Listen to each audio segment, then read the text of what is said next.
નમસ્કાર મિત્રો, અમારી ચેનલમાં તમારું સ્વાગત છે। મિત્રો, ગુજરાતમાં અસામાજિક તત્વો આતંક દિન પ્રતિદિન વધતો જ થઈ રહ્યો છે।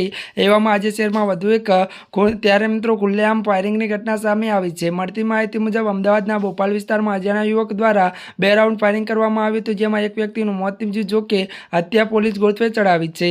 જોકે મૃતકના કિસ્સામાંથી એક સુસાઇડ નોટ મળી આવી છે, પરંતુ ઘટના સ્થળેથી પોલીસે કોઈ હથિયાર મળ્યું નથી। જેથી આ હત્યા છે કે આત્મહત્યા તે તપાસમાં પોલીસ એસઓજી અને એલસીબીની ટીમ ચક્રાવે ચડી છે। અમદાવાદમાં મંગળવારે મોડી રાત્રે બોપલ વિસ્તારમાં કબીર એકલવા પાસે 2 રાઉન્ડ ફાયરિંગ કરવામાં આવ્યું હતું, જેમાં કલ્પેશ ડુંડિયા નામના વ્યક્તિનું મોત નીપજ્યું હતું। મળતી વિગતો વાત કરી તો મળતી માહિતી મુજબ મોડી રાત્રે 2 વ્યક્તિ કલ્પેશ નિવાસસ્થાને આવ્યા હતા અને આ દરમિયાન કલ્પેશની પત્ની અને દીકરી સાથે ઘરમાં નીચે હતો। થોડીક વાર બાદ બંને ગોળીનો અવાજ આવતા બંને દોડી ઉપર આવ્યા હતા।